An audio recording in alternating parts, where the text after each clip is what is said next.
the United States and Canada. While modern relations between the two countries are pretty stable, US-Canadian history since the 1770s has certainly had its share of ups and downs. In roughly 2.5 centuries, the United States has attempted to invade Canada twice, and the two nations almost went to war on multiple occasions. One time, they almost went to war over a dead hog that lived on a couple of measly islands. And even in peacetime, the US was always perfectly ready to gain 10 new states at any given moment. This series of unfortunate events all began in the American Revolution, when the 13 colonies down south decided to rebel against the British, while the northern colonies in modern Canada decided to stay in the Empire, which the Americans simply did not like. But in this video, I'll be talking about a scenario where instead of Canada opting out of the revolution, they joined in and became part of the United States from the beginning. But first, some history.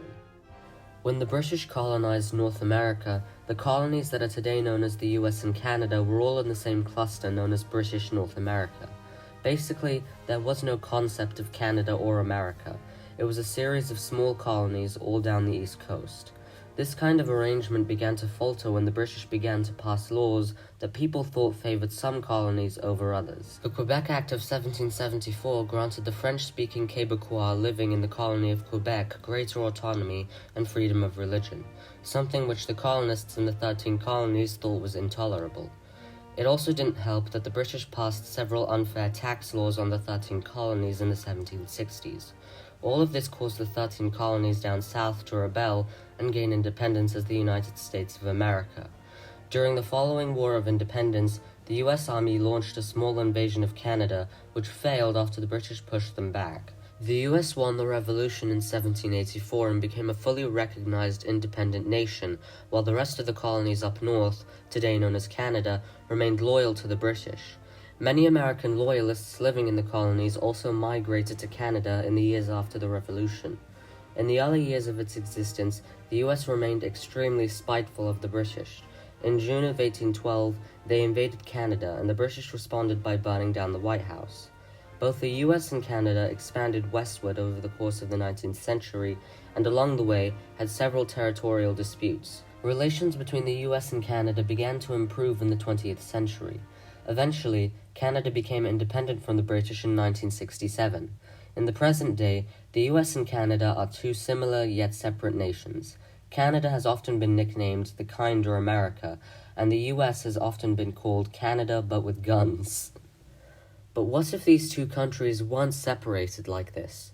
What if in an alternate universe, instead of staying with the British, the Canadian colonies joined the War of Independence on the side of the Americans, essentially joining the United States?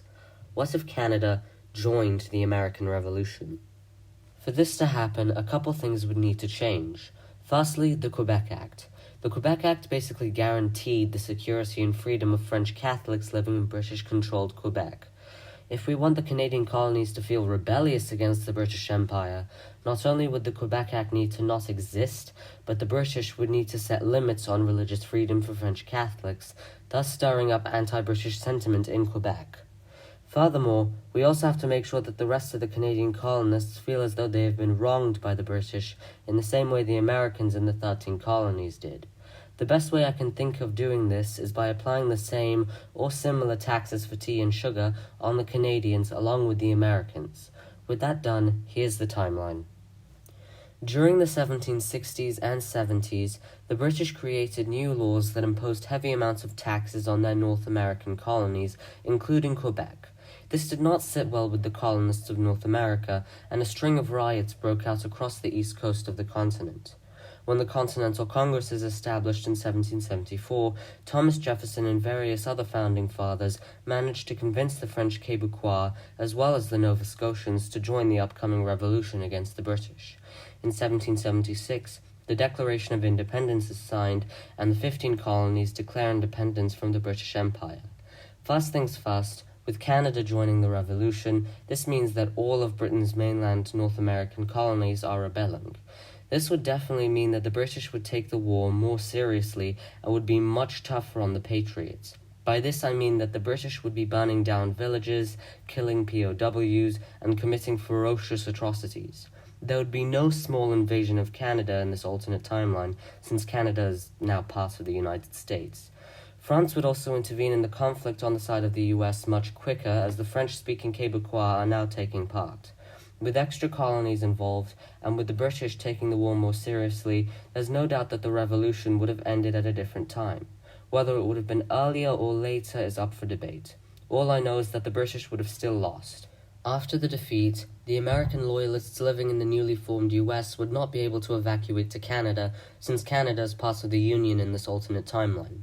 My guess is that most of them would move to the British-controlled Caribbean islands, British Newfoundland, or simply just back to mainland Britain. The loss of mainland North America would have dealt a crippling blow to the empire. I'm not necessarily saying the British Empire would have collapsed right there, but I am very sure they'd be a lot tougher in maintaining their remaining colonies in the Caribbean, South America, Africa, and India. It's possible Australia would have been colonized sooner, and when it is, it wouldn't originally be purposed as a penal colony like in our timeline. Instead, it's set up as a colony for better work opportunities, mostly in the mining industry, for Englishmen. This would no doubt affect the modern-day Australian demographics. When the gold rush still inevitably happens in this timeline, there is a massive economic boom in the Australian economy, allowing many people outside the empire to immigrate there. Britain would also have to fight harder in the Napoleonic Wars, with the US most likely supporting France in their attempts to destabilize Britain.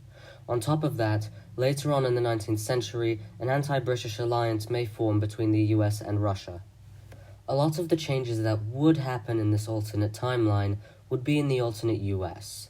First and foremost, there would be no War of 1812. With Quebec as a major state in the Union, the language and religion in the US would be extremely different compared to our timeline. The United States would most likely be an official bilingual country, just like Canada is in our world. French would be an official second language, with road signs and announcements being repeated in both English and French. In many cases, the US would have a French-speaking president at times, and this would affect many different laws, bills, and amendments in the United States. Catholicism would play a bigger role in US politics and society, and the state of Quebec would, over time, become a massive thorn in the US's side. I can see the Quebecois rebelling against the US sometime in the 1800s, and in the modern day, there may also be a Quebec independence movement. Speaking of rebellions, the Civil War may still happen in this timeline, though it would possibly be fought on a larger scale. Due to the large number of new northern states in Canada, the US government may try to balance this by making more states that we would have called free in our timeline, slave states in this alternate timeline. They'd probably also buy Cuba to maintain the balance. The selling of Alaska by Russia would still happen, but possibly later. In the early 1910s, oil would be discovered in the US state of Alberta, and the US economy would skyrocket, allowing it to appear as a superpower on the global stage much earlier. Without the War of 1812 or the Pig War in this alternate timeline, tensions between Britain and the US wouldn't have been as bad as they were in the early 20th century, and any existing tensions would have died down by the 1910s, so I still see the US joining World War I on the side of the Entente, and, with the extra manpower and oil, the Entente would come out victorious, possibly sooner than in our timeline.